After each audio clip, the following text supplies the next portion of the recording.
మన ప్రభు రక్షకుడు యేసుక్రీస్తు నామములో మీ అందరికీ వందనాలు. పరిశుద్ధ గ్రంథంలో కొన్ని మాటలు మనం ధ్యానించుకుందాం. దేవుని యొక్క అంశమును ఈరోజు లూకా సువార్త 14వ అధ్యాయము 1వ వచనం నుండి కొన్ని వచనాలను మనం ధ్యానించుకుందాం. ఈరోజు దేవుని యొక్క అంశము నీరుచ్చిన జలోదర రోగం. నీరుచ్చిన జలోదర రోగం.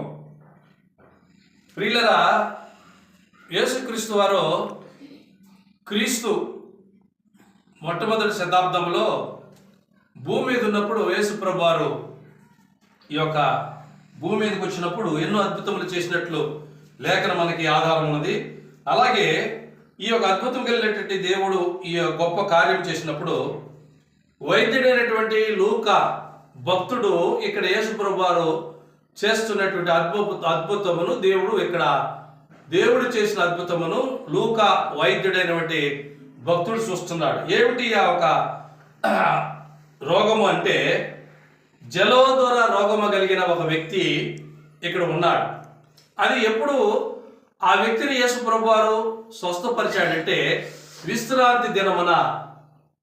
విశ్రాంతి దినం అనేది స్వస్థపరచడము పరిచయులకు శాస్త్రులకు అది నిషేధించడం అనమాట. అంటే విశ్రాంతి దినమున పని చేయగలిగినటువంటి 6 రోజులు ఉండవని శాస్త్రులు పరిచయులు నిషేధిస్తారు. కానీ విశ్రాంతి దినమునకు యేసు ప్రభు వారు ఆయనే ప్రభు అన్న విషయము ఆ పరిచయులు శాస్త్రులు మర్చిపోయారు, అంటే తెలుసుకోలేకపోయారు. ధర్మశాస్త్రంలో ఏమని రాయబడింది? మోషే భక్తుడు అన్నాడు, నాలాంటి ప్రవక్త మీలో ఒకరిలో పుట్టుతాడు, జన్మిస్తాడని మోషే భక్తుడు తెలియజేశాడు. అలాంటి సందర్భంలో యేసు ప్రభు వారు భూమి మీదకి వచ్చినప్పుడు ఎన్నో అద్భుతములు చేశాడు, ఆశ్చర్య క్రియలు చేశాడు, గొప్ప కార్యాలు చేశాడు. దెయ్యములను వెళ్ళగొట్టాడు, అపద్రాత్మలను వెళ్ళగొట్టాడు. 7 దెయ్యములు పట్టిన మగ్దలేని మరియను కూడా ఉన్నటువంటి ఆడి 7 దెయ్యములు వెళ్ళగొట్టి ఆ ఒక మగ్దలేని మరియ స్త్రీని కూడా స్వస్థపరిచాడు. అయితే లూకా భక్తుడు కూడా ఎంతో మంది ఆయన వైద్యం ద్వారా స్వస్థపరుచున్నాడు. కానీ ఆనాటి కాలంలో ఈ జలోదర రోగం అనేది చాలా భయంకరమైనటువంటి ఒక అనారోగ్యం, ఒక వ్యాధి. అది బాగవడం లేదు.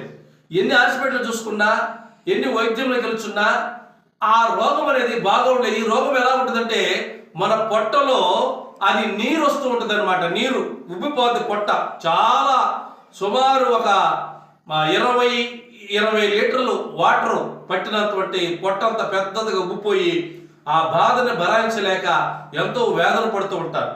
లూకా భక్తుడు ఎంతో ప్రయత్నించుంటాడు కానీ అతను వ్యాధిని స్వస్థపరచాలని. కానీ యేసు ప్రభు వారు చేసినటువంటి గొప్ప కార్యం చూసి ఈ మాట రాశాడు. ఏమని రాశాడంటే, లూకా సువార్త 14వ అధ్యాయము 1వ వచనంలో, విశ్రాంతి దినమున ఆయన భోజనము చేయుటకు పరిచయుల అధికారులలో ఒకని ఇంటిలోనికి వెళ్ళినప్పుడు ఆయన ఏమి చేయును అని వారు ఆయనను కనిపెట్టుచుండిరి.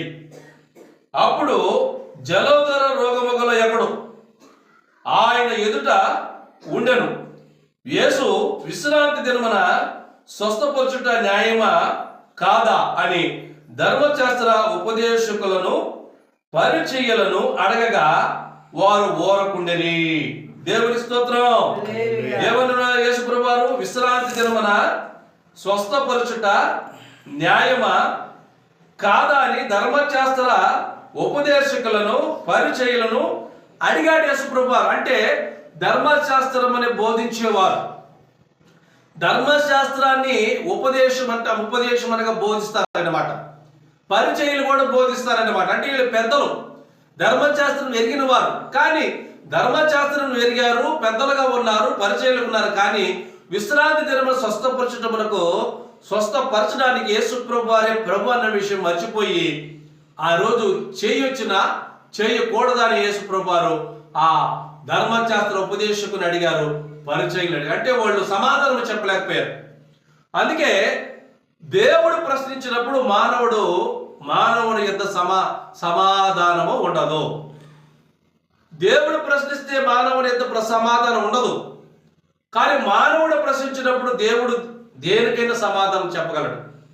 అలాంటి వ్యాధిగ్రస్తున్నటువంటి జలోదర రోగం కలిగిన వ్యక్తి అక్కడ ఉంటే ఎన్నో వ్యాధులు, ఎన్నో రోగములు అద్భుతములు స్వస్థపరిచిన యేసుప్రభు వారు ఇతను ఏం చేస్తారని వాళ్ళు ఓరగా ఉండి చూస్తూ ఉన్నారు. అప్పుడు యేసుప్రభు వారు అడిగారు, విశ్రాంతి దినమున స్వస్థపరచుట న్యాయమా కాదని ధర్మశాస్త్ర ఉపదేశం అడిగితే వాళ్ళు ఏమీ చెప్పకుండా మౌనంగా అయిపోయారు అన్నమాట. ఈ వ్యాధి ఎలాంటిదంటే పొట్ట చాలా ఉబ్బిపోతుంది, నీరు ఆ పొట్టలో ఉబ్బుతూ ఉంటుంది. దాని బాధలకి భరాయించలేక హాస్పిటల్ వెళ్తే అది నయం కాక ఆ రోగము మందులతో స్వస్థపరచలేక ఎంతో వేదన పడుతున్నటువంటి క్రీస్తు మొట్టమొదటి శతాబ్దంలో ఆ జలోదర రోగం కలిగిన వ్యక్తి యేసు ప్రభు యొద్దకి వచ్చాడు. ఎక్కడ కూడా స్వస్థత అతనికి దొరకలేదు. అలాంటి సందర్భంలో ధర్మశాస్త్ర ఉపదేశకులు యేసు ప్రభు వారు పరిశీలన అడిగినప్పుడు వారు సమాధానం చెప్పలేకపోయినమాట. అప్పుడు యేసు ప్రభు వారు ఏమన్నారంటే అప్పుడు ఆయన వారిని చేరదీసి స్వస్థపరిచి పంపివేసి, మీలో ఎవని గాడిదైనను ఎద్దైనను గుంటలో పడినట్లా విశ్రాంతి దినమున దానిని పైకి తీయడా అని వారి అడిగాను. ఆ మాటలకు వారు ఉత్తరము చెప్పలేకపోయి దేవునికి స్తోత్రం హల్లెలూయా. అంటే విశ్రాంతి దినమున మీరు చేయొచ్చా చేయకూడదా అని, విశ్రాంతి దినమున మీరు చేయకూడదు అనుకుంటున్నారు కాబట్టి మరి విశ్రాంతి దినమున మీరు ఎవరికైనా ఎద్దైనను గాడిదైనను ఒక గుంటలో పడిపోతే విశ్రాంతి దినము కదా అని మీరు అట్లా వదిలిపెడతారా? పైకి తీస్తారు కదా. మరి విశ్రాంతి దినము ప్రభు అయినటువంటి నేను విశ్రాంతి దినమున నన్ను ఆరాధించే మీరు నేనే విశ్రాంతి దినమున స్వస్థపరుస్తూ ఉంటే మీరు చేయకూడదని ఎలాగ ఆటంకపరుస్తారు? నేను దైవ కుమారుణ్ణి, దైవత్వం కలిగినటువంటి వారిని పరలోకం నుండి భూమి మీదకి వచ్చారని మీ యొక్క ధర్మశాస్త్ర ఉపదేశంలో మీరు రాయబడలేదా? మీరు చదవలేరా? ఎందుకు మీరు గ్రహించలేకపోతున్నారు? యేసు ప్రభు వారు వాళ్ళు ప్రశ్నించినప్పుడు అప్పుడు ఆ నీరొచ్చిన జలోదర రోగం కలిగిన వ్యక్తిని పిలిచి చేరదీసి అతన్ని స్వస్థపరిచి యేసుడైనే పంపేశాడు. వాడి దేవుని స్తోత్రం. స్వస్థపరిచి వాడిని పంపేశాడు, బాగు చేశాడు యేసు ప్రభు వారు. ఆ నీరొచ్చిన జలోదర రోగం బాగా అయిపోయింది. అప్పుడు ఆ ధర్మశాస్త్ర ఉపదేశకులను పరిచారికులను అడిగినప్పుడు వాళ్ళు ఏమని అడుగుతాడు? గుంటలో అంటే విశ్రాంతి దినమున గాడిదైనను ఎద్దైనను గుంటలో పెడితే మీరు తీరా దాన్ని పైకి తీస్తారు కదా అని వాళ్ళు అడిగారు. ఈ మాటలకు వాళ్ళు ఉత్తరము చెప్పలేకపోయారు. అంటే దేవుడు దగ్గర వేసినటువంటి దేవుడు మానవులకు వేస్తే ప్రశ్న చెప్పలేకపోతారు. అందుకే మానవులకి, ఎందుకంటే ఆనాటి దినాలలో ఆ పరిచయులకు శాస్త్రులకు గురుడితనము కలిగి, అంటే యేసు ప్రభు వారి దేవుడు వస్తున్నాడని గ్రహింపు లేక పైకి మాత్రం ఉపదేశకులు చెప్పుకుంటున్నారు కానీ ఇలాంటి దైవత్వం కలిగినటువంటి యేసు ప్రభు వారు భూమి మీదకి వస్తారన్న సత్యం తెలుసుకోలేక ఇలాగా విశ్రాంతి దినమున మీరు స్వస్థపరచకూడదనే నియమం వాళ్ళు పెడుతున్నారు. అందుకే యేసు ప్రభు వారు ప్రశ్నించినప్పుడు వాళ్ళని ఏమి ప్రశ్న వాళ్ళు చేయలేకపోయారు అనమాట. దేవుని స్తోత్రం హల్లెలూయా. 6వ వచనం, ఈ మాటలకు వారు ఉత్తరము చెప్పలేకపోయి పిలువబడిన వారు భోజన పంక్తిని ఆగ్రపీఠములో ఏర్పరచుకున్నట చూసి ఆయన వారితో ఈ ఉపమానము చెప్పాను. దేవునికి స్తోత్రం హల్లెలూయా. దేవుని స్తోత్రం హల్లెలూయా.